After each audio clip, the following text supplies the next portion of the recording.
Hello लाडक्या बहिणींनो आणि लाडक्या ताईंनो, मुख्यमंत्री माझी लाडकी बहीण योजनेचा 21वा आणि 22वा हप्ता वितरण सुरू होऊन ऑलमोस्ट खूप दिवस झालेले आहेत. तरीही अनेक लाडक्या बहिणी कमेंट बॉक्समध्ये विचारत आहे की दादा आम्हाला पैसे भेटणार का? म्हणून लाडक्या बहिणींनो, आज हा व्हिडिओ बनवतोय की आज वितरण होऊ शकते का?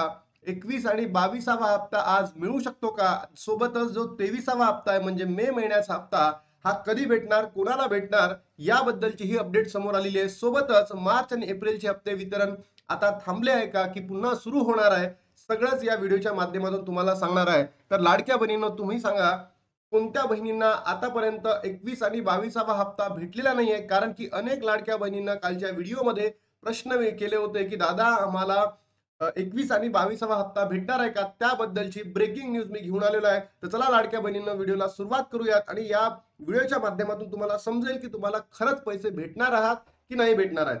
बघा लाडक्या बहिणींनो, मार्च आणि एप्रिलचा हप्ता वितरण अपडेट. आजची जर तारीख बघितली लाडक्या बहिणींनो, आजची तारीख आहे 26 आणि वितरण सुरू होऊन ऑलमोस्ट 12 तारखेला म्हणजे 12 मे ला वितरण सुरू झाले होते आणि लाडक्या बहिणींनो 22-23 तारखेपर्यंत वितरण सुरू होते. बरोबर. अनेक लाडक्या बहिणींना 22 तारखेला पैसे जमा झालेले आहे. 21 आणि 22वा हप्ता मेच्या 22 तारखेला भेटलेला आहे. तर आता वितरण मी होणार आहे का सुरू? तर याचं उत्तर आहे लाडक्या बहिणींनो, नाही म्हणजे नाही. ज्याही बहिणींना पैसे भेटलेले नाही आहेत त्यांना समजून घ्या की तुम्ही अपात्र झालेल्या आहात. तुम्ही अपात्र झालेले आहात. मग हे अपात्र कसं चेक करायचं, याचा व्हिडिओ मी कालच बनवलाय आणि आजही तुम्हाला व्हिडिओच्या शेवटीला सांगणार आहे की तुम्ही कसं चेक कराल. पण याच्यामध्ये आदितीताई तटकरेंनी काहीतरी पुढे येऊन एखादी भाषण द्यावं किंवा त्यांच्या फेसबुक हँडलला सांगावं की बाबा वितरण संपलं आहे की वितरण पुन्हा सुरू होणार आहे. कारण या अपात्र बहिणीमध्ये सुद्धा अनेक पात्र लाभार्थी बहिणी आहे की ज्या अपात्र ठरलेल्या आहेत. मी तर म्हणतो ज्या ऑलमोस्ट 70 लाख एक आकडा आलेला आहे की 70 लाख बहिणी अपात्र ठरलेल्या आहेत या योजनेमध्ये, या ई केवायसी नंतर. पण त्या 70 पैकी ऑलमोस्ट 50% बहिणी अशा आहेत की त्या बहिणी काय पात्र आहे. सर्व निकषांमध्ये बसून सुद्धा त्या बहिणींना लाभ भेटलेला नाही आहे. तर यावर आदित्य तटकरे किंवा महाराष्ट्राचे जे भाऊ म्हणून घेणारे स्वतः, त्या लोकांनी समोर यावे आणि याच्याबद्दल काहीतरी भाष्य करावे की ज्या बहिणी खरंच पात्र आहेत त्या अपात्र का झाल्यात, याबद्दलची माहिती त्यांनी द्यावी. इतकीच अपेक्षा सरकारकडनं आपण आता करूया. त्यानंतर मे महिन्याचा हप्ता कधी भेटणार, कोणाला भेटणार, याची आतुरता उत्सुकता ज्या बहिणींना 21 आणि 22वा हप्ता भेटला त्यांना लागलेली आहे. तर बघा लाडक्या बहिणींनो, या महिन्यामध्ये तर भेटणार नाही. तुम्हाला हा जो हप्ता आहे मे महिन्याचा हप्ता म्हणजे 23वा हप्ता पुढल्या महिन्याच्या ऑलमोस्ट 11 तारखेपर्यंत भेटायला पाहिजे. पुढल्या महिन्याच्या सेकंड वीक पर्यंत तुम्हाला हा मे महिन्याचा हप्ता भेटायला पाहिजे. म्हणजे जून महिन्यामध्ये लाडक्या बहिणींनो आपल्याला 11 तारखेपर्यंत वितरण भेटायला पाहिजे, हप्ता जमा व्हायला पाहिजे. तर लाडक्या बहिणींनो, तुमच्यापैकी कोणत्या बहिणींना 21 आणि 22वा हप्ता भेटला, नक्की कमेंट बॉक्समध्ये सांगा. सोबतच तुमच्यापैकी कोणत्या बहिणींना 21 आणि 22वा हप्ता भेटलेला नाही, तुम्ही सुद्धा कमेंट बॉक्समध्ये सांगा. तुमची प्रतिक्रिया काय? तुम्ही सर्व निकषांमध्ये बसतात का? ते सांगा. आता लाडक्या बहिणींनो, की लाडक्या बहिणी का बरं अपात्र ठरलेल्या आहेत? या मागचं सर्वात महत्त्वाचं कारण, जे मुख्यमंत्री माझी लाडकी बहीण योजना आहे, लाडकी बहीण .महाराष्ट्र.gov.in या संकेतस्थळाला, या वेबसाईटला त्यांनी दिलेले आहेत. सगळंच मी तुम्हाला इथे सांगतोय. तिथूनच मी आणलेलं आहे.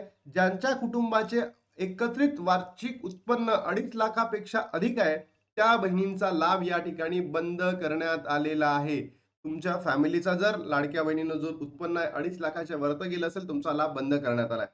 त्यांच्या कुटुंबातील सदस्य आयकरदाता आहे म्हणजे तुम्ही ITR, income tax return file केलेला असेल.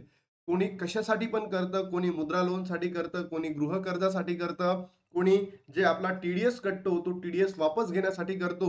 तर लाडक्या बहिणींनो, हा ज्याही फॅमिलीमध्ये ITR फाईल केला असेल, तुमच्या कुटुंबातील एखाद्याही व्यक्तीने ITR फाईल केला असेल, तर तुमचा लाभ बंद झालेला आहे. सोबतच लाडक्या बहिणींनो, ज्यांच्या कुटुंबातील सदस्य नियमित कायम कर्मचारी म्हणून सरकारी विभाग, उपक्रम, मंडळ, भारत सरकार, राज्य सरकारच्या स्थानिक संस्थांमध्ये कार्यरत असेल आणि त्याचं उत्पन्न 2.5 लाखापेक्षा जास्त असेल, याही बहिणींचा लाभ बंद झालेला आहे. तर तुमच्यापैकी कोणत्या कोणत्या बहिणींच्या घरामधील व्यक्ती सरकारी नोकरीवर लागले, नक्की कमेंट बॉक्समध्ये सांगा. सदर लाभार्थी महिलांच्या शासनाच्या विभाग राबवणाऱ्या योजनेमध्ये 1500 रुपयापेक्षा जास्त लाभ घेत असाल तरी तुमचा लाभ बंद झालेला आहे. यामध्ये अशा अनेक बहिणी आहे की त्यांना 500 रुपये तरी आपल्या लाडकी बहीण योजनेचे मिळायचे, पण आता तेही बंद झालेले आहेत. ज्यांच्या कुटुंबातील सदस्य हे तर मिळणारच नाही. ज्यांच्या कुटुंबातील सदस्य भारत सरकार किंवा राज्य सरकारच्या बोर्ड, कॉर्पोरेशन, उपक्रमाचे अध्यक्ष, संचालक, उपाध्यक्ष सदस्य आहेत, त्यांनाही लाभ मिळणार नाही आहे.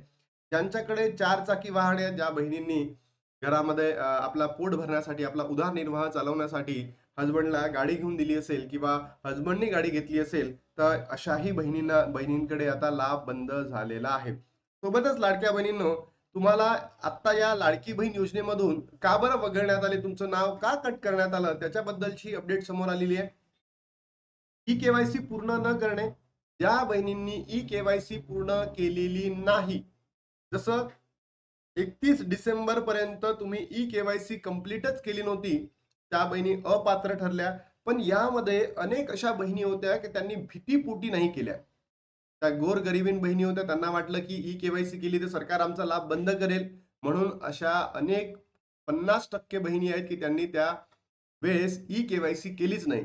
पण सरकारने या बहिणींसाठी थोडासा विचार करावा आणि लाड म्हणजे ज्या लाडक्या बहिणी पात्र आहेत, या बहिणींना काय केलं सरकारने, आता अपात्र केलं. पण सरकारने असं करायला नको.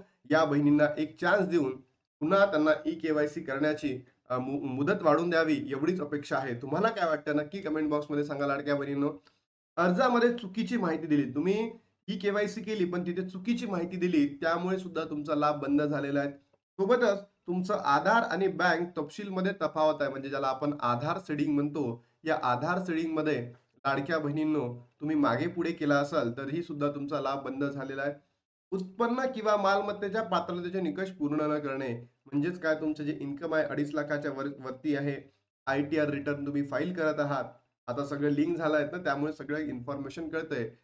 इतर सरकारी योजनांमध्ये अपात्र घोषित होणे, म्हणजे इतर कोणत्यातरी योजनेचा तुम्ही लाभ घेताय आणि त्यामुळे जर तुमचा लाभ बंद झाला असेल, तर तुम्हाला या ठिकाणी वितरण किंवा पैसे भेटणार नाहीयेत.